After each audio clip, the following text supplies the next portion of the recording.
As we continue this journey and spend much time on the Coach's Corner, it must be said that I've thoroughly enjoyed every moment of it. Spending time with legends from my past and obviously spending a bit of time with Coach Jabs, my mate. It's been a lot of fun. But part of my journey involves spending time at Trinity House, Rand Park Ridge. And yet another incredible part of my journey where my life was impacted on incredibly by those that I was privileged to coach and to work with. A school that embodies the idea of holistic education fully, a place where each child was afforded an opportunity to express themselves in whatever way that they chose to and whatever activity they chose to do. It was also a place where I developed and bonded with so many staff and pupils, mainly those boys that are coached in rugby and in swimming, and it created lasting memories and friendships, and so many of them continue today. My rugby team that I coached from grade 8 to matric, what a special bunch of boys with some of the most amazing young men, Jonty, Musa, Troy, Coneth, just to name a few. Today, though, we get to catch up with two talented boys from Trinity House that both Jabs and I have had the privilege to coach at various levels, and that to be Chris Humphries and Austin Bruggen. Welcome, gentlemen. How's it, gents? Welcome back to Coach's Corner with Jabs and Tlipsani. And today we've got two real special young men. In my time at Trinity, these are two of the finest sportsmen that I had the privilege to coach. And they both played in quite a successful team at Trinity, one of the best teams that I've ever coached personally. With full of talent and outstanding players were these two guys. So we're joined by Chris and Austin. Welcome, gents. I'm glad that you guys could be here. It's awesome to see your faces again. It's been a long time, especially you, Austin. I think the last time I saw you tried to come and show the boys how to play a bit of rugby, and you injured your knee. You had to be carried off the field, eh? Yeah, it was interesting. Yeah, don't go back and try to be that hero. Eh? It doesn't always work. But like before we go on with the interview, one of the few things that I must mention is, I've been looking at this in the episodes that we've had previously. I've had time to think about going back on the journey, and what it's made me realize is there are so many people that we're not going to get a chance to interview and talk to that had an impact in my life. And I think, Jabs, you would probably say the same thing.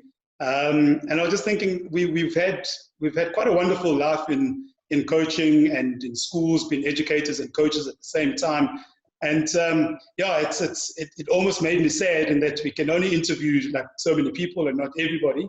But at the same time, I'm happy that there are people like yourselves, Chris and Austin, that have had that great impact. Trinity was one of those schools where, like as soon as I arrived, the kids were welcoming. They were fantastic. A lot of talent. Chris, I worked with your brother's team for 5 years. There's still all those boys that had a massive impact in my life. I saw them as my own children, as my own sons. But it's such is life. And if lockdown continues a little bit further, we'll probably be able to get through the majority of them, about 60% of them. But we're not here about that. We're here to just chat to you guys and catch up, go down a little bit of memory lane. Just you guys. Chris is by far, in my opinion, one of the most talented sportsmen that I've ever come across. And I'm not just talking rugby. Thank you. He's a young man that was an athlete, running the 100 meters, and I think at one stage he dabbled in the 400. I think he did 200 as well. So he was quite pacey. He ran the 100 in 10 something. I can't remember what it was. Only that, but he was a good rugby player, a good cricketer, and. Chris, remind me, like at some stage you swam for us as well, eh? Yeah, so I kind of just joined in when whenever we did the relay part of the year, because I was only good for 25 meters free, and then and then I was just sucking water to the lungs. So Yeah. but look, I did dabble in it every now and then, so it was fun. Yeah, no, but that just shows the quality of your talent and how much talent you do have, that you can dabble in just about anything. And what people don't know about you, Chris, is that you are also a choir boy. You sang in a choir, and I think you played a couple of. You see, I knew this was going to come up. I knew this was going to. What was it like when a rugby? I saw it with my own eyes. Look, I'll be honest. I won't lie. Probably second to rugby was, in terms of memories at school, was probably choir. Just because we got exposure to a lot of things. I mean, we got to travel to the UK. That was an unbelievable tour. Yeah. In terms of school tours, probably one of the better ones or best ones that I was to just travel the world because of it. And I mean, yeah, I guess, we got to sing a few songs. I like to think that I was maybe shoveled in there initially because they needed a couple of boys. But look, I will admit it grew quite close to my heart. I won't lie. It was one of those things where, it was very different for me. So getting into it initially was a bit of a I don't know, this is uncharted water, yeah. But I'll be honest, like, it's probably one of my fondest memories. Yeah, James, what you won't realize is that choir was a big thing at Trinity. And we had rugby practice on a Monday afternoon while there was choir. You'd hear all about it. Who was your teacher again? Oh, wow, I just forgot who your choir teacher was.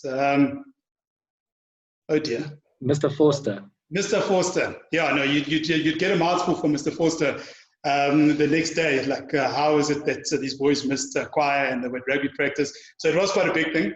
So it's that's Chris in a nutshell, and I'll touch on a little bit more on him as well. Austin, I think you dabbled in cricket at some stage or another, but rugby was always your main thing.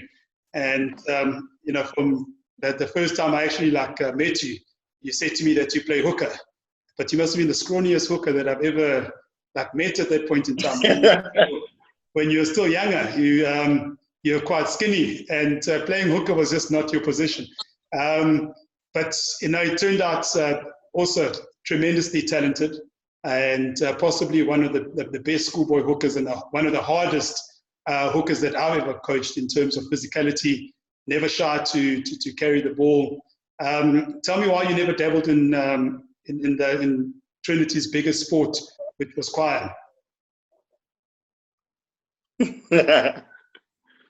So when it came to choir, I was going to go for the audition. But then one day I was singing in the shower and I decided maybe this isn't for me. My voice is going to break when those actually fleshy people.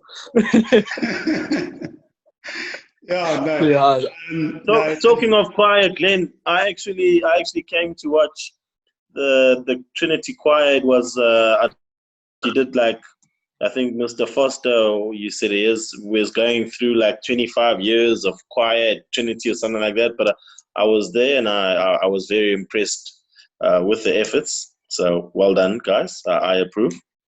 Yeah. No, I've forgotten that I actually invited you to one. I used to enjoy the choir. So that's an indication that we're not just sports people. We do kind of move around with other things as well. And we're not just about rugby, obviously being with the swimming. But also now I was privileged to coach you. And I think I think when you were under 16, one of the conversations that you and I had was about whether you should continue playing hooker or not. Because at the time you were lightweight and you were quite skinny.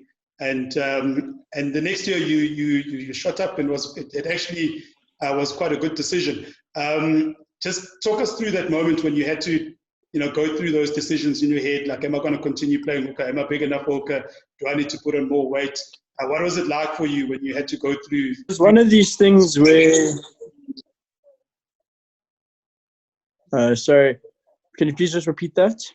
Yeah, just the process. Having to make that big decision, and knowing that you need to put on extra weight. You need to work a little bit harder in order to make first team. I know you wanted to make first team the following year. Yeah. So what happened was in grade 8, I was actually playing flank, but then first game of the season, we didn't have a hooker. I was weighing 48 kgs at the stage, I think it was. So I decided to the coach, I turned around and I was like, well, it's an open spot. I can build up and we can see how it goes from there. I took it on, ended up being a good choice, but reached a period where I think it was beginning grade 10, I was still about 66 kgs. And then that's when you and I had the conversation about, is this the right position for me and so forth. And I still remember wise words from you was, if you dedicated enough, you're more than able to put on the weight and you got the effort, you got the determination to do so. So I did so. When I came to grade 11, I was weighing 86 and then matric, I was weighing 96. So I put the weight in. It was a big thing with changing eating, what I had to eat and so forth. There was periods where I'd sit at a table for my throat where I felt like tramping after it. But it was one of these things where I actually enjoyed it, and it's turned into the person who I am today. So I'm happy with all the choices I made and all the support I had along the line. Yeah, no, that's. I think a lot of that is testament to to the kind of person that you are, and that you put a lot of work into, and a lot of effort into your rugby, and I know you've always worked hard. But I want to take it back a bit, and I'll go back to your grade 11 year, and I think your team in grade 11 wasn't always the happiest. Coming from under 16, you guys were a close unit. You were tight. You were a very successful rugby team, and then you got to grade 11, and things weren't a little bit tight. You guys were the juniors. You had a couple of seniors in there. I think there's a big gap between the two in terms of unity. And then the following year, coming to your matric year, you guys managed to pull together like one of the most successful seasons at Trinity. What was the process that you guys went through? What is it that made you such a great team after experiencing a season like that in 2016, where you guys just as a team you weren't gelling at all? Are you asking Crystal? Is that for me or Steve? Answer at will, bro. You can answer whenever you want. Do you want to take it, Ost? You can. Yeah. So, look, you're not wrong. I think that 2016 year was one of like a lot of ups and downs. I think the biggest problem for us there was maybe we lacked, it's spoken about in every team, that like brotherhood kind of mentality. Trying to create a family almost around it. And I guess it's probably the most difficult thing for any team. Going from under 16, because now you've worked for 3 years with the same guys. And all of a sudden there has to be an integration. And look, I think there was a bit of niggle between our grade and the grade above us, just over the years. But I think coming to the end of that 2016 season, I think we did manage to get to the point where that did form. I think it was a bit too little, too late, because I do believe that team was also very good in its own right. But yeah, I just think we lacked a little X factor. But I think that's something that I don't know. Austin and I actually chatted about it quite a lot, like going into our matric year in terms of the rugby, like probably the most talked about conversation when I chatted to Austin. But not just rugby in and of itself, like training and that, but like just things we wanted to do, that kind of stuff. And we chatted quite a bit about getting that bond early on, and like. Yeah. With it, so yes, I think there's a lot of differences. In our grade 11 year, there were quite a lot of juniors in the first team, versus when we were in matric. All those juniors obviously then became seniors, and then there weren't too many holes to fill. But I think the bigger thing that we worked on in terms of the team environment was, making sure that bond gets formed very, very early. So we took a bit of a different. I don't know what you want to call it, kind of the initiation part of it. And then, we just focused on, yes, there's that junior, senior kind of respect that needs to be there, but it was more of just making everyone kind of feel like, okay, we are all in one team. There isn't a distinction. we're all one team. You know, as much as, you know, I'm Cohen's, or you're going to be the first one to hold the bag at a rucking session. Like, at the end of the day, I'm going to have to hold it in me. So it was one of those things where we just wanted to make sure that there was that level of, you know, respect, but also that level of, or that sense of, you know, we're all, you know, one group. And Austin, you know, obviously you guys were both leaders of the team in your own right. And so talk to me about leadership. I know that obviously Chris captained the side, and we've lost Austin. He's back. I'm back, sorry. Chris captained the side, and you know, he obviously, I'm going to talk about his injuries a little bit later. And there was a time that you got an opportunity to captain and to keep the team together as well. But in terms of responsibility and the different roles that you guys played, what was your role in terms of that in bringing the team together and helping the team to gel? If I had to look into it, I think myself and Chris were a very good pairing. With Chris, he's very vocal. He gets it all done. I'm one of these guys who I'll go put my body on the line. I'll go throw the first hit in to build the team's mentality. And from there, Chris is always the first one there to tap me, or vice versa.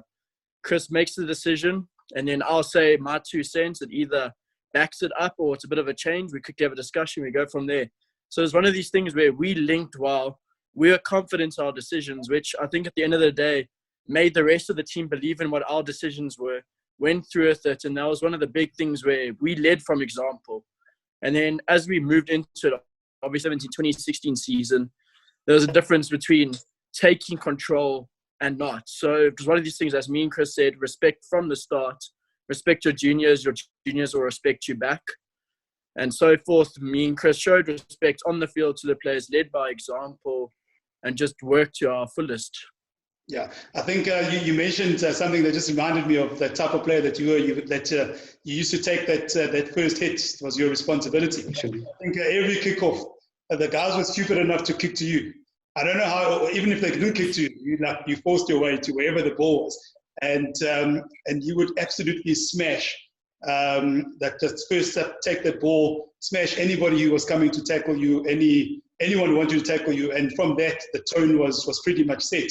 And that's indicative of that type of player that you were. If you weren't making the hit, if we kicked off and we were chasing the kickoff, you would find that player that's receiving that kickoff, and you would smash them from there. And the tone was set. And I think when you talk about leading from example, if it wasn't for that, many of the games would have been a lot tighter. And I think a lot of the games we won by over 30 points or so. And when I actually spoke to a lot of the coaches afterwards, one of the few things that they mentioned is your number 2. How on earth does he keep coming back and smashing players left, right, and center, putting in the big hits, the big carries, breaking oaks like everywhere. Every run was a hard run. There was never like a soft run. Chubbs, I don't know if he was ever like that for you when he played for you at the Lions. I wanted to come in on this because I actually have a bit of a different question for him. But the first time I ever saw Austin play, and obviously it's great that you so well, Glenn, because obviously I was coming to Trinity a bit, and you'd bring me to do the odd session, and that was great. So I'd get to see them. But the first time I saw Austin and Chris was as under 16 players, and that was for that Golden Lions presidential side, and they were having trials there. At some point, actually, I thought I might be coaching that side, and then I ended up going to be with the under 18s that year. But thank goodness I got to coach them 2 years later, and that was awesome. But I remember watching Austin and thinking, not be the biggest hooker, but he's a really busy player, and I really enjoyed that. And then having conversations with him, and later meeting him and working with him further, I actually really enjoyed that Austin has quite a bubbly personality. He's become very playful. When I think of you, especially in that under 18 group, you're one of the, if I wanted a joke or a moment, or a light-hearted moment, you were that guy who was able to Yes. provide that. I want to know that with your leadership style, where would you, because it's very dangerous sometimes that those type of characters, sometimes those type of characters can, the guys that are very like-minded to you, very playful, can be lost, and then we sort of lose the balance of the team. So how was that relationship in terms of knowing, okay, I'm a fun-loving guy, but when it comes to time to work, I can work, because I know that sometimes it can cross over into, like, it can be a bit of a mess. With regards to that, I'm not going to lie, there was probably a few training sessions where probably wanted to kick me out of the training and send me away because I'm messing around a lot. But I don't know, it's one of these things where I don't know if anyone can agree with me here, but I've got a line where I will push buttons. It's just who I am. I like to be bubbly. I like to be at it. But there's a certain period where I reach a stage where I realize it's time to be serious, get your head down, do the work, and you can mess around again after. I'm one of these guys who like to have fun, because one of my big models is if you run onto the field and you're not going to have fun, you're not going to have any opportunity at winning. The more fun, the better the outcome is going to be. So it was one of these things where Mr. Nguyema had a lot of conversations with me where, Austin, you need to cut it down a bit because Oaks are following your footsteps and I can't control them. So I'm not going to lie that I'm very borderline of what I'm supposed to do, what I'm not supposed to do. But if I didn't have the coaching staff that I had, I probably would have destroyed our whole season.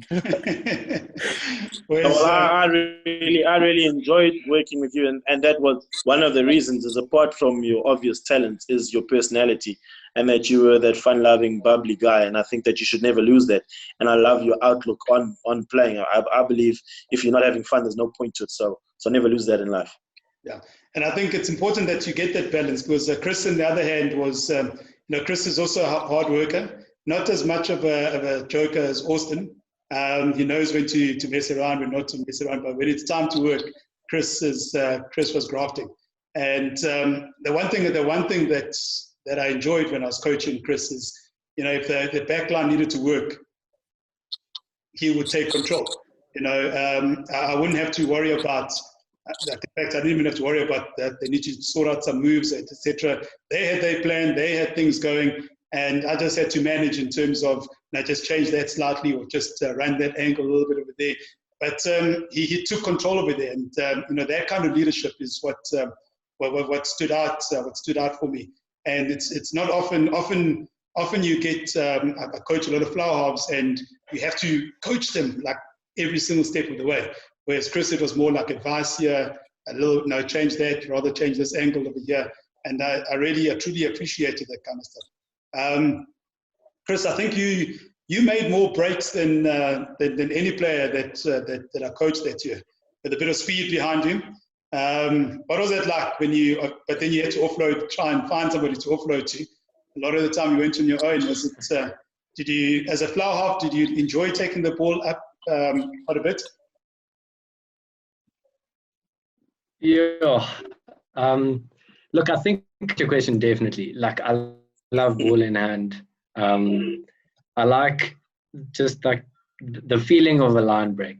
I even remember, like, there's still some that are like clear in my mind in matric. Yeah. But there were some, because like, I think that the funniest part about it was there was one distinctly I remember. We played against Forkville, and we played them at home. And in their matric year, in my matric year, like when we were in grade 11, they had a power team. And then because they had so many like under 19 guys, I don't know if Austin remembers, but then when we played them in matric, I don't know, they were in a similar, let's pull that aside. I remember them, their flower and myself we still good mates to this day.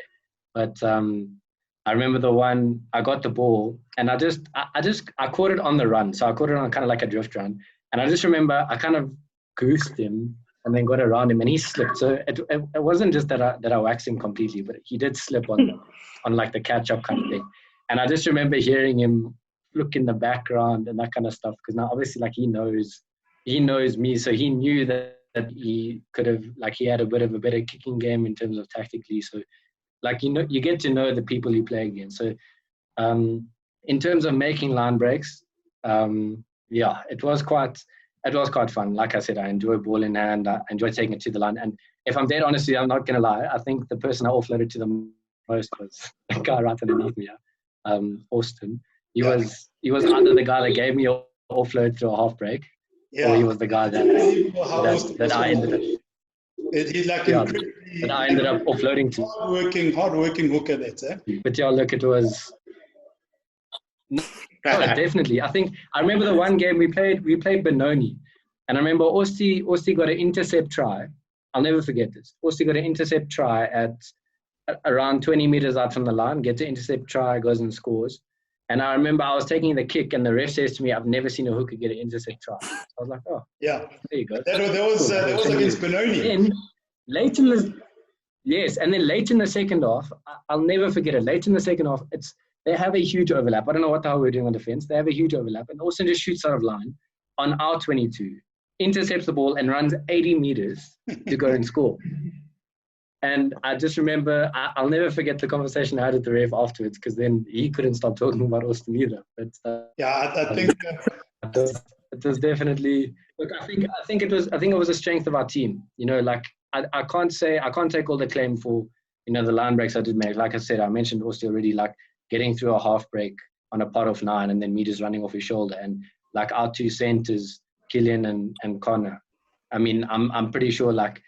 Initially in the game, it was to punch up with them. And I think without them doing a bit of damage in the midfield and getting their centers to stick on them, it gave me a chance on a one-on-one, which obviously I got to use. So I think you've alluded to it a bit, Chris, that your team was quite talented, and I don't say this like loosely, and I think Jabs will attest to it. But I think that team could have competed with plenty boys' schools teams. First teams in that year. Yes. That's how powerful you are, and I really don't say that lightly. And I mean, forwards like Rob Gouldy, your brother on the other flank as well, Chris. Austin obviously there as well. We had like some seriously hard runners. I mean, Troy was a beast as well with the ball. It was a hunk of meat, that thing. Grew into his own. And then we had the backs. I mean. The back line was incredibly talented. You had guys like yourself and Mason who ran. Mason ran 100 meters in incredibly fast, like 10 something. And then you had 10.5, yeah. Most underrated 12 in the province at that point in time was Zahn. Zahn was incredible. He was an absolute beast on both defense and attack. This is a term that Jabs and I have always used for backline is sexy backs, and that's what we're about. We weren't just we'd use on from but we were also about guys don't just go out there and crash. We've got to use the ball, but we also had the slowest player in the country at the time, man. I know you're talking about. I'm not going to say his name. You have to say his name. We're not going to say. He would make a line break, and every time he made a line break, somebody had to be there. Otherwise, he was just not going to make it. But we won't. We're not going to. This is not the platform. We had our Ferrari on the one wing and the tractor on the other wing. Yeah. But can I just ask a? Can I just ask a question on that? Because obviously, you guys say it would have been really good for you guys to have gotten the chance to play against the big schools. I want to know from the two of you guys, obviously having gone to Trinity, who doesn't play the biggest schools, was there ever any point in your schooling career, or now when you look back, is there ever any, you guys really love Trinity and you had the greatest time there? Do you ever look back though and think maybe perhaps if you had gone to a bigger school, or is there anything along those lines? You started, Chris, or me? No, you can go. Go Austin. If I must be honest, there is periods where, obviously, if I wanted to take on a more professional role, I would have, now looking back at it, would have moved to a bigger rugby school because it would have been more exposure and all that. But at the same time, there is the period you only stay at Trinity is because of the mates and playing rugby. I know it was never going to be all boys level, but there was ways to make golden lines. So I wasn't worried along the lines that I wasn't going to get the exposure that I needed. So there's more of the case that go from grade 10 to a new school and start off where no one knows you and you have to work your way up from C or D side, whatever they have there. We're staying at Trinity where I know I'm known, but at the same time there was the opportunities of playing presidential lines, which gave you a step into the trials for golden lines. So there is the periods where I do think back, would it have been different? But to this day, it's maybe the person I am, and I'll never go back and change what I made. Yeah, look, I can jump exactly on that. Also, you took the words right out of my mouth. I think, especially when it comes to, like you said, the exposure, that kind of stuff. You're not playing in an FMB Classic Clash that's on SuperSport. You're not playing in those huge derbies where tens of thousands of people go. It's not like a JPK's derby where we could probably hear it from here. If it was going on, it's one of those things where, and I think Osti hit the nail on the head where, I think our team was so good because, we were lucky enough that not many people left when we came up from prep school, and the people that did leave got replaced by players that were good in that position. And I think, we had, I think Austin and I both had opportunities where, we did get approached to maybe move schools, to maybe, start somewhere fresh. But like you said, I mean, we were in a system where we were known. Yes, it wasn't, it was a small little part of the big system, but it was definitely, I still believe you flourish in a team that does well. Anyone who's playing in a team that does well is going to get noticed. That team will get noticed. And obviously winning attracts obviously success, but other success. Obviously winning is success, but I like to think that matric year I think we had probably the most ever guys that went through all the way pretty much to the final round of Lions Trials. We had guys that, in I think grade 10 wouldn't have thought ever that there would be, in contention with it. And yes, there were a few things that didn't go their way. Like I remember Dale got injured and, he was looking set on making one of the teams. But, it was one of those things where we fed off each other. And I think that just let us play at a level that, helped us, step up to that thing. And also like playing in a team with Coach Dubs there at the presidential Lions. Like, yes, in the matric year, we didn't play at the St. John's Fest, which was a bit of a hack. That was kind of the kind of idea. They shoved us down to Krugersdorp side, but it was still a very good festival. And the thing is, I think we did go. We went 3 for 3 that tournament. And I mean, I don't think we ever looked like losing, and I think, even then, you're still playing teams like Monash. Yes, it's their second team, but you're still playing teams like Monash, and those guys are still in contention for, Craven weeks and Academy weeks. You'll get second team players from big schools like that playing there. So, you're still standing up against guys that, when you get to trials, they're like, okay, this guy, yeah, he's serious. Like I remember you played against Austin, he really did bounce me on that first carry. So, it's one of those things where you kind of get respect that way. You have to earn it. So you feel like you always have to, push and push and push. But I guess that just gets you, to a level where, you believe in yourself more than anything else. So. Yeah, and it's good that you say that because, both of you represented the province at different levels. It's, it shows that coming from a small school, you can actually, there is a possibility. As much as people say that there's never opportunities, yes, there are few opportunities, but if you focus and work hard and committed and dedicated like you guys were, that opportunity is there, and you will get noticed by the provincial coaches. Yeah. All right. So the one thing I wanted to speak about, Chris, and you mentioned injuries. You mentioned that Dale got injured as well. And one of the few things that you went through in your matric year was the injury part. You missed like an essential part of the season in that sense because of I think it was your ankle.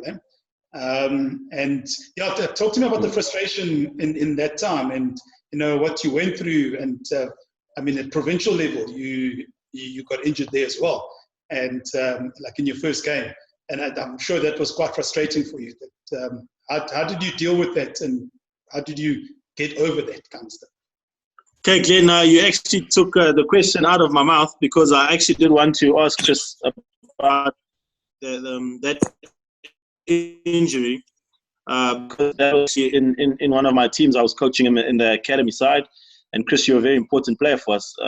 You were our captain in our fluff, and in all our planning, you were going to play all 3 games. And so they say that a coach should prepare and have plans in place for that. And I probably was very guilty in that tournament of never planning for outside of Chris. We had the flower from Florida, but it was never my plan to play him as a 10. So when we lost you, that was a big loss. But credit to you.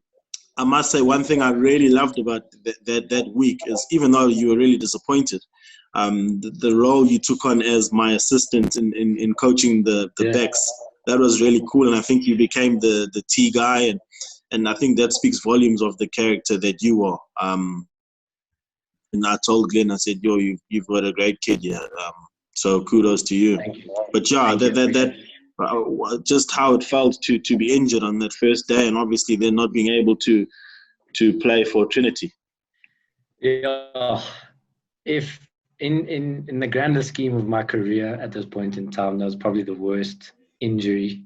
It wasn't by medical diagnosis the worst injury I've had, but in terms of the magnitude of what it meant to me. So I remember just to start off, the Trinity boy, because the Academy Week and the Craven Week was, I think, it overlapped with the Australia tour, and as a result, I was in a position initially where I had to choose between the one and the other one. And I think I know I chatted to Aussie about it, chatted to a couple of guys, and look, they said, just follow your dream, you're only going to play in one Academy Week. So I just remember, I got a lot of feedback from them.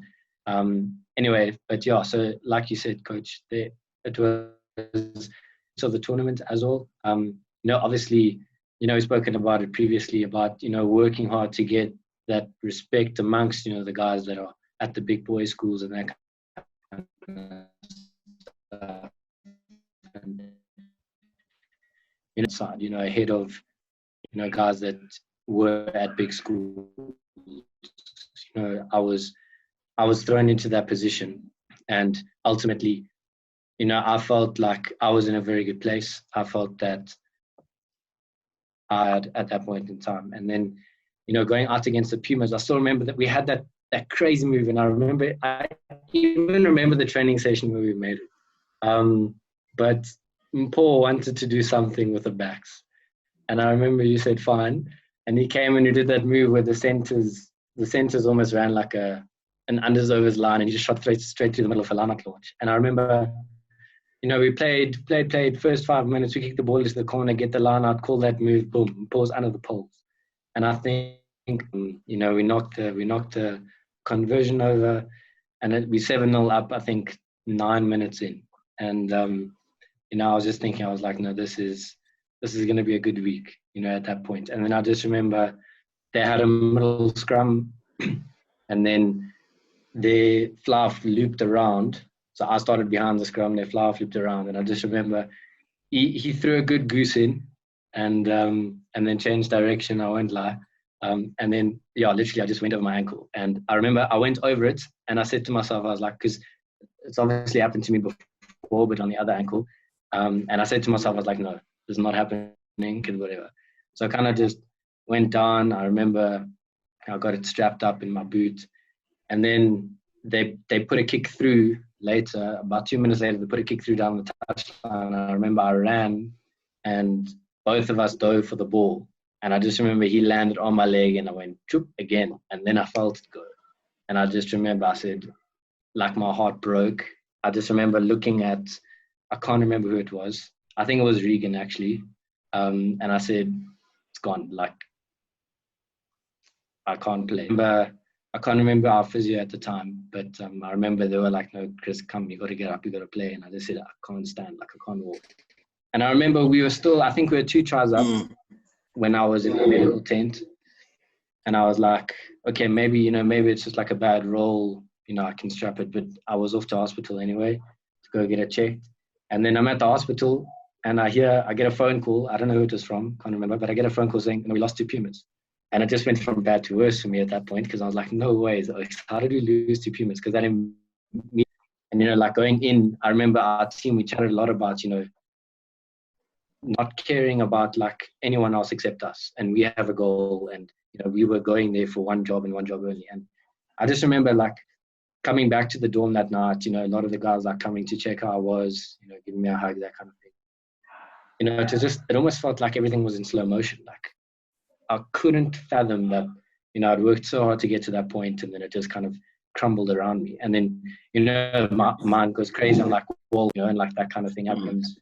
And I'm thinking, if I just did this or just did that, and, I was battling with it a lot. But I think the biggest thing that got me through at that point in time was actually staying with the team. Because I remember you said to me, you can stay or you can go home. You can, because we were up in Joburg for that Craven week. And I remember I said, no, I want to stay. And I think that's actually what ultimately got me through, because, it made me realize that, I was maybe being a bit self-me and, the impact on me and everything. But there were 23 other guys that also impacted, 27 if you include the coaches, And I just remember I kind of told myself that I just need to focus on, the job at hand now. So for me, it was recovery, and for the team, it was just making sure that the morale stays up. So I remember that Craven week did me well in terms of getting me set for recovery. And then my goal, obviously, after that was when the boys came back from Australia, it was, like Mr. Ngem said, it was built final time. And, I pushed and pushed and pushed and pushed to try to get back. And I just remember hearing that I wasn't going to be able to play the final killed me. It's your last year, you want to play that final and everything. And then it was the craziest thing, because then, I don't know, Austin, I just want to quickly add some spice about Austin. Austin was a great hooker. He hardly missed lineouts. He was solid on attack, even more solid on defense. But Austin was a utility player. You get utility backs, and you get a utility player. This is Austin. Because when I wasn't there, he did the kickoffs, he did the conversion, the touch kicking. He literally did everything. And I remember I was running at one point. I was running current for him. And, it was like everyone, all the kickers and stuff these days use these high-tech tees with these little prongs and things for the ball lies at a great angle. Give me that little cone that we use. Boom, and he's slotting them from the corner. The thing about Austin is, if it was anywhere outside the 15, it went over. If it was inside, it missed. That was Austin's thing, though. But and I just remember, like, that was the most crazy thing, because yes, we lost the final, the winner and the runner-up go through, and we were pushing to get to the interprovincial final. And I remember we got through the first game, we got through the second game, and now all of a sudden we're in quarterfinals. And I was like, we've never been there. This is uncharted. And I remember we were, I think, 32-10 down. And we had 5 minutes left. And I think it ended 30 points to 10. And I don't know, 32 points to 30. And I just remember, like, that was probably the most heartbreaking thing, because I was coming back that next week. And if I like, probably the most heartbreaking thing for that injury was the fact that my last school game was the semi-final. Just because of like what Osti said, like what you've mentioned, the team just meant so much to me in that moment. And obviously all I wanted to do was play. Like, I'd give anything to go back and play once more in that team.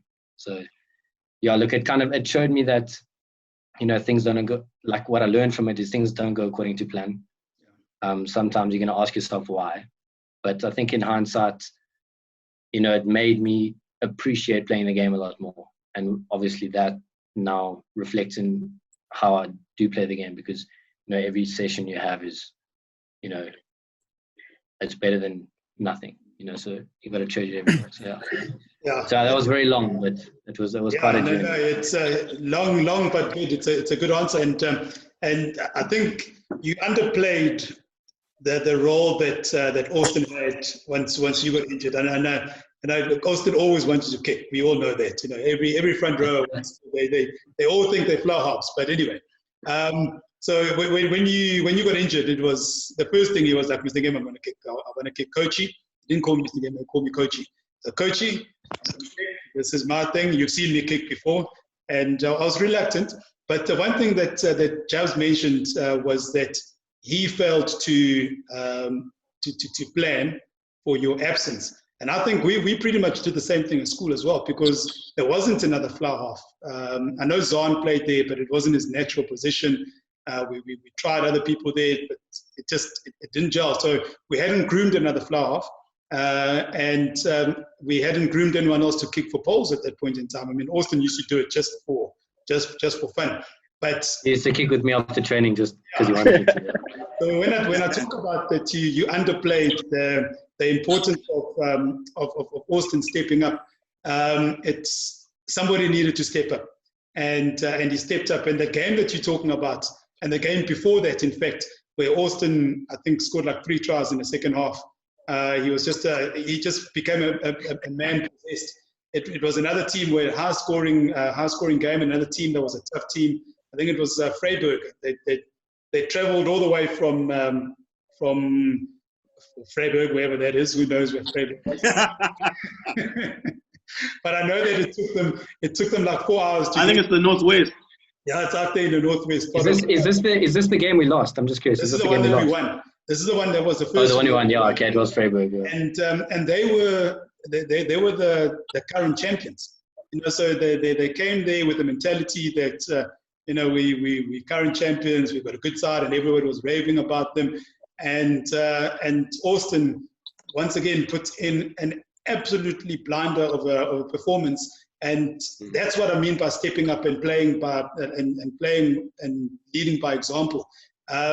It's something that I'll never forget, the kind of runs that he has. And I've often spoken to him after that as well about the way that he played in the game and the tries that he scored, and even the game that we lost, man possessed again. Just going there, working hard. We lost because we missed a couple of kicks, and no fault of Austin or anything like that. But the game that we played, we were the better team. And your captaincy, Austin, was astounding there. And I needed to know that you actually, you stepped up properly there, young man. And Austin, you've been plagued by injury yourself. And I think, the one thing people don't know is that when you were playing rugby for Trinity, you basically popped your shoulder every single game. There'd be times when you'd go and you'd put in a massive hit, and then you'd be lying down and your shoulder would be out, and you'd be like, so it's out again. And it'd have to be popped back into place. But you played the whole season. You continued to play with that shoulder. And when you finished, you've been plagued by injury since then, because I think you had an operation on it. And just as you come back now to rugby, Corona comes in. Now, you've obviously got your kind of frustrations as well, because you missed your first season of rugby, outside of school and university rugby and things like that. And then you get your second season where you can play and you can't play. Similar to Chris as well. How have you dealt with that, and what frustrations have you had with that stuff? After my shoulder operation, I had it February the year after 2018. So I was in the young gun training squad for Wits. I was busy going for it, still trying to get my application sorted. Last second, my application got declined to go to Wits. I didn't have enough APS points. So from there, I turned to my dad. My dad and I had probably about an hour conversation about, am I doing this operation? Am I not? We ended up going through the operation. And then the operation period, while being out all that, is probably about 6 to 8 months.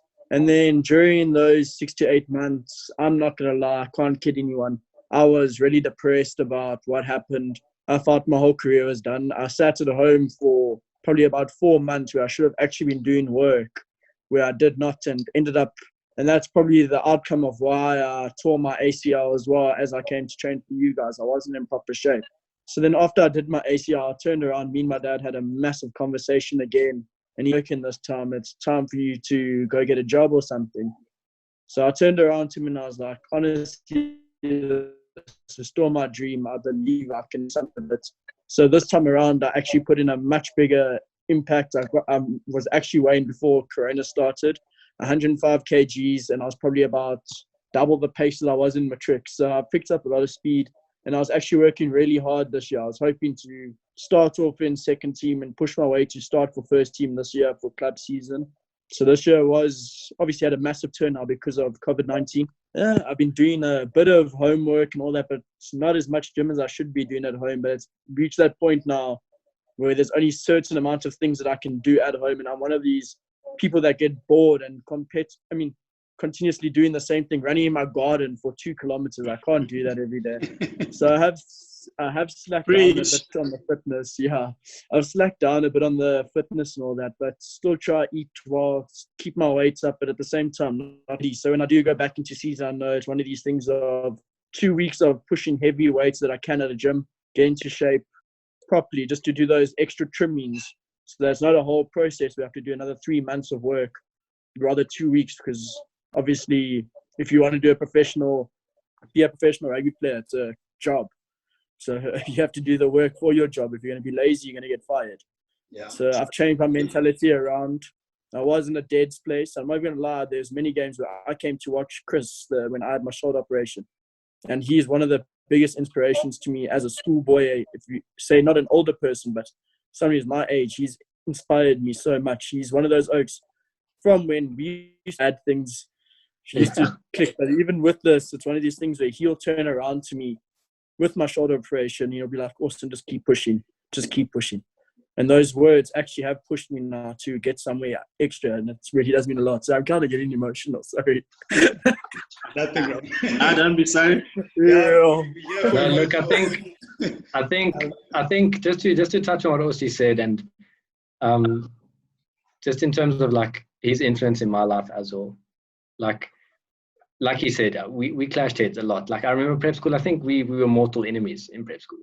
We didn't get on. It was one of those things where I don't know if it was a conflict of interest, but we always played in the same sport teams. So we were forced not to hate each other.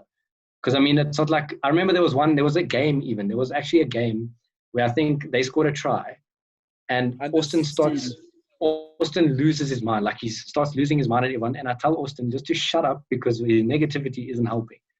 And he's like, and I said, if you're going to be like this, just get off the field. And he turned around and he walked off the field. I remember, to this day, I remember. He turned around and started walking away. And it was one of those things where, you know, like we clashed heads often, but each other, like I think that's where it grew from. Like, yes, we clashed heads, but I think it was just because both of us were so passionate about what we were doing.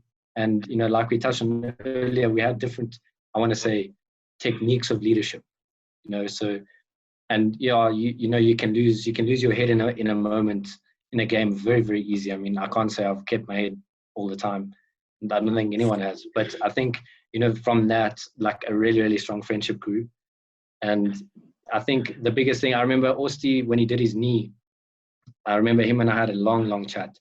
And, you know, he was sending me photos of it because now obviously I'm studying medicine, but that doesn't make me a doctor. But I don't know if Austin made it because I remember I think we need to record that part and play it for all students studying to be studying medicine. Thank you. I remember Osti sent me a photo of his knee, and I remember we just chatted a lot about, you know, like what to do. And, you know, him and I, we had lots of conversations about, you know, just because him and I share the same goal, like we have the same end goal with our careers. But I think he was in like he said, a very, very low point because, you know, it was an injury and then another injury. And then it just became a thing of like maybe him asking a lot of questions to himself, like, is this actually what I should be doing? And I just remember we had a lot of conversations about, you know, just work on your rehab, you know, make sure that you get yourself back to that point, because I'm brutally honest and I'll stand by this. He's downright probably the best hooker round player. It's not even a question. Like, in terms of what he can do, I mean, you discussed it already. Like, if he's not kicking for poles, he's putting a chip and chase in. If he's not doing that, he's over the ball. If he's not doing that, he's carrying 3 guys on his back on a carry. You know, it's just one of those things, you know, in terms of an all-round player. Like, yeah, so I really want him to be back in the setup with me.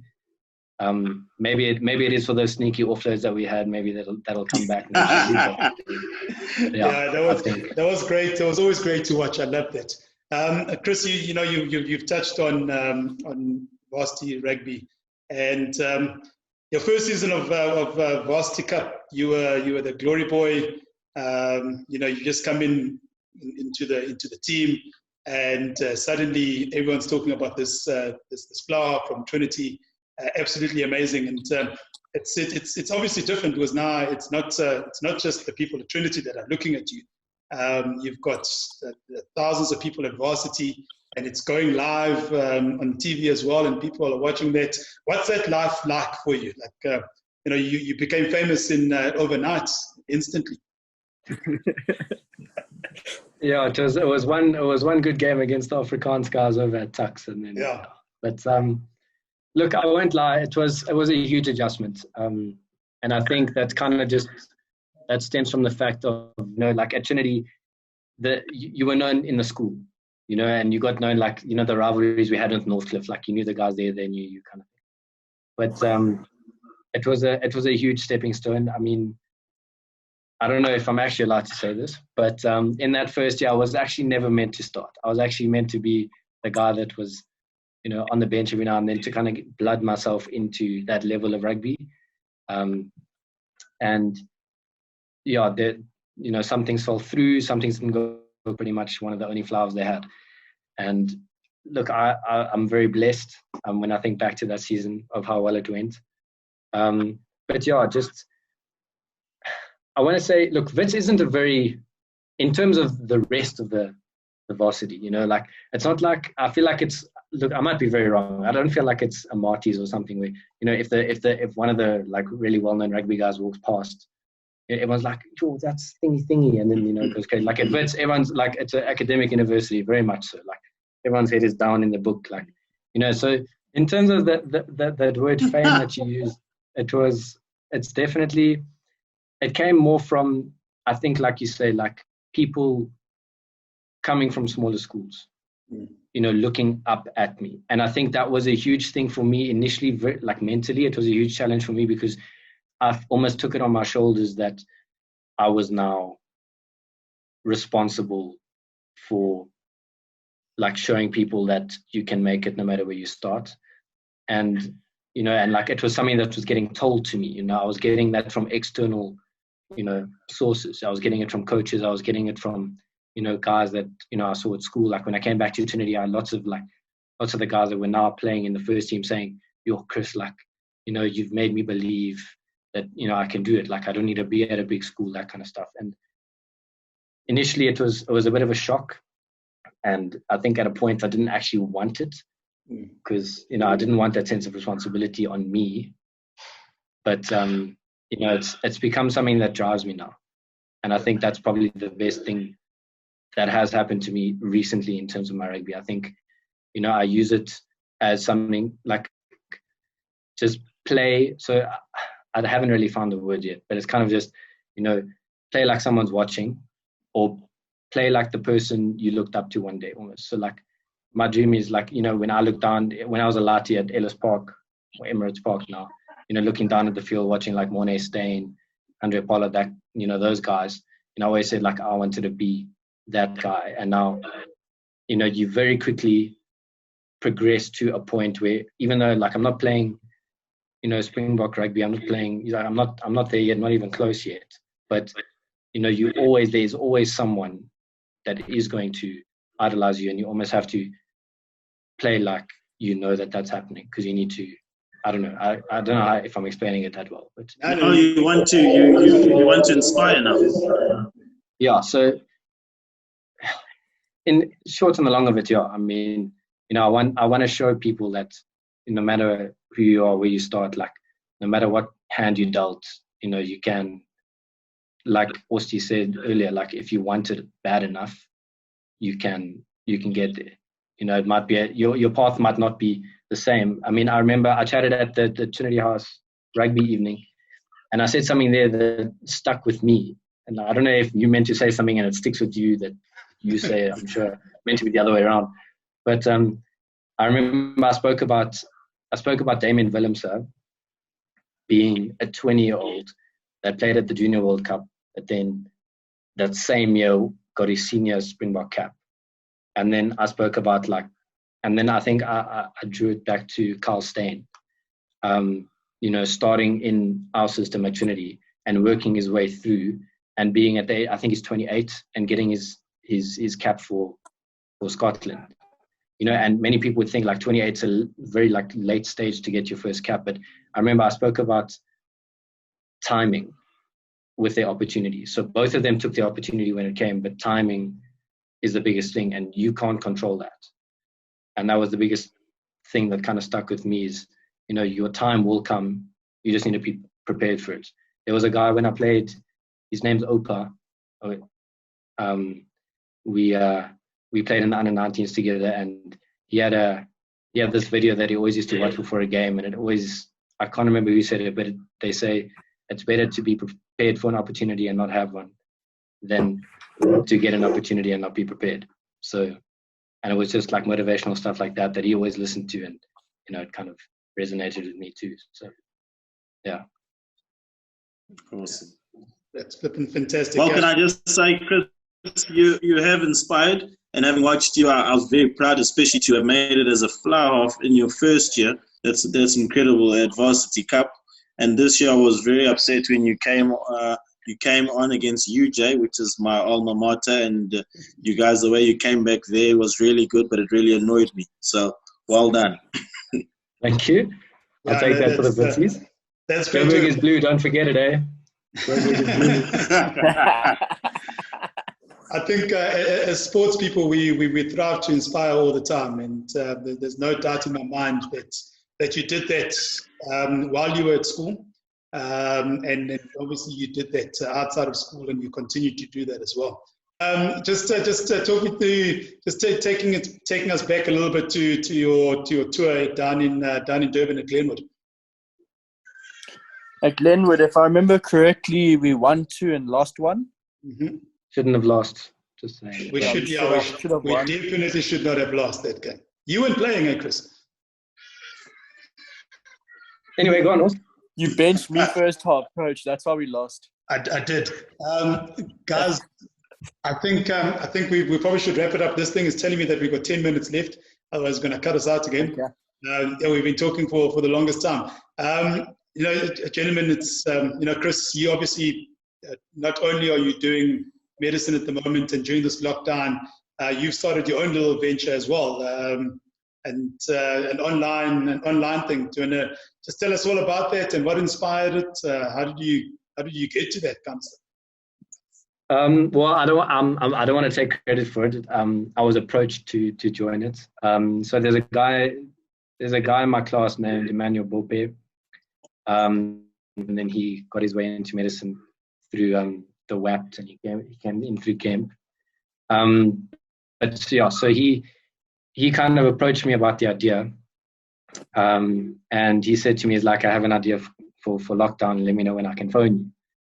And I kind of initially I was like, "Yo, I don't know what this is." Anyway, so I said, "Yeah, sweet, I'm free. You can phone me." And he kind of said, "Look, I want to do this. I want to do fitness online. I want to kind of give people a platform to stay fit and healthy during lockdown." And I said, "Yo, that sounds really cool." And he says, "Yeah, I want you to be a trainer." And if he saw my face at that time, he probably wouldn't have carried on pursuing it. But it was something where I was a bit skeptical because it was very like out of my comfort zone, and I didn't like the thought of, you know, just randomly FaceTiming someone I've never met before and starting to do jumping jacks with them. Like, I didn't know how that was going to be received. So initially, like, the idea, I'll be honest, the idea was, it was a bit like volatile initially. You know, we had like a few plans here, a few plans there, but, you know, he kind of got everything together, and he got a few of the trainers. He got a couple of the guys from the current Wits team. And yeah, it's just absolutely skyrocketed. We now have quite a big clientele, and book a session with any one of the trainers that we have. There's about 20 of us at the moment, I think, in total. And yeah, you can do everything from upper body training to a full body to a yoga, kickboxing, anything. So yeah, it's actually been really, really fun. And also it's quite a nice way to meet new people. But yeah, so there's big things coming for it. So I'm very excited. Lekker. Austin, there's a way for you to keep fit, eh? Yeah, I should maybe hit up on Kristen if he's got other ideas for me. Shame he was Free born sessions, before buddy. Chris. Free sessions. Okay, wait. I've got evidence of this, hey? I've got evidence of this. Yeah, there you go. It's Free session. Gentlemen, you know what? It's absolute, we could go on for the longest time, and it's been an absolute awesome pleasure chatting to you guys again and catching up with you guys. Austin, I really hope to see you back on the field pretty soon, because I think your talent is needed in our country, and I know you'll do great things on the rugby field. You've always been a hard player, and you give your all, and that is something that no coach will ever say no to. So I'm really excited. I'm happy that you're over your injuries, and long may it last. And let's see you back on the field again. I'll definitely come and watch. And Chris, I'm going to continue watching your games. That last game that you guys played against UJ, I was there, but it took like an hour just to get into the gates because the crowds were massive. I don't even know. I don't think they expected the kind of crowds that were there. It literally took us an hour to get into the gates. So I'm going to continue watching your career. I think you still got plenty to offer in this country, into rugby itself, and you've got plenty to offer everywhere else in your medical field as well. So there's lots that I'm excited about in terms of both of you guys as players, and happy to know you guys as individuals. You are two of the hardest working players that I've ever coached. So it wasn't you didn't just rely on talent alone. You backed it up with hard work, and I know that whenever I requested something from you guys, you went out into the field and you did it. Without any excuses, and that's the kind of stuff that I talk about. And when you inspire, and you've inspired my life in that sense, to just keep working hard, work hard, and give your all. So thanks, gents, and I'm sure Coach Chubbs will echo that sentiment, because he's coached both of you as well.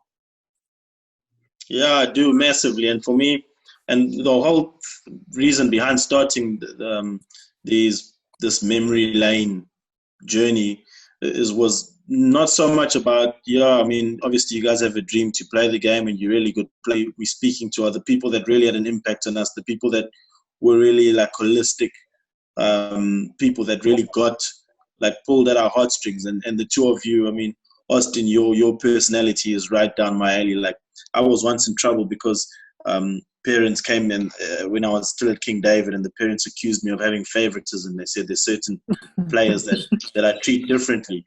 But the truth of the matter is that I favored the kids that were funnier, that didn't take themselves as seriously, that had more energy, that put their bodies on the line. So who isn't going to have a kid that's their favorite, that does things like that? And Chris, for you, so we get such a bad rep of rugby guys being these macho jocks, and I hate that as a coach as well. People think that they can only talk to me about rugby, and there's so many things that make up who I am that are outside of rugby, and for me, nobody embodies that more than you. I remember the things I'd ask of you, and I really used to listen to the responses because it was refreshing, and you're such an intelligent guy, and I think you're going to make it in the world regardless. Whether it's rugby, that would be really cool, but I think you could do anything and you'd be successful. And I was blessed to have worked a little bit with you guys, and I'm happy that my mate and Game, I got to work with you guys so much and got to pour into you guys. No, thank you. Look, I don't want to, obviously, I want to just throw it back at you guys. I think, I don't know, I'm sure Austin will say roughly the same thing, but I think especially in the time of our careers when you two coached us, I think it was one of those where, you decide, is this for me, is this not for me? And I think, I don't believe that, that drive solely from myself. I do believe that there was external forces, and I think, just your guys' impact in my life particularly was unbelievable. Like Coach Chubbs, your insight on certain things, just helping me learn how to manage a game a lot better. I can't even describe it. And Mr. Ngema, I still remember the long drives we took to some of the trials that we had. It was just you and me in this long ass combi, and it was just you and me there in the front. And we chatted about anything and everything. And I think it goes so much further than just being a coach. So All right. Okay. Also, do you want to say anything? No, you've kind of hit everything. Thanks very much, guys. As Chris already said, I look up to you guys, and everything that you guys have told me along the line really hasn't had an impact on my career as a rugby player. And just trying to push through any obstacle that comes in your way is the biggest thing. One thing that I have been taught from you guys specifically is when you're down at your lowest, it's not the time to give up. It's where the best players actually stand up and show what they're made out of. And that applies to everything in life. You can be in a job where you're struggling, you're on borderline, where you're not making any money. But if you look up and stay positive, you can push through and make something of yourself in any aspect of your life. 100%. Yeah. And the jabs are, you're right about Chris can do anything, eh? What did you get? How many distinctions in matric? 7. And an average of 90 what? Your average was what, 90? 91. Yeah. You could have given me 10%, bro. Showing off so much, Chris. Are you asking the questions? I'm answering. All right, gents, that was fantastic. Thank you so much, and thank you for being a part of this journey and a part of our chapters and a part of a chapter of our lives that was immensely satisfying. All right, and thank you very much. An honor. Thank you. In terms of the fame aspect, it came more from... What's Austin getting up to? I dropped my phone. Austin, talk to me about the Durban tour when you guys went to Glenwood.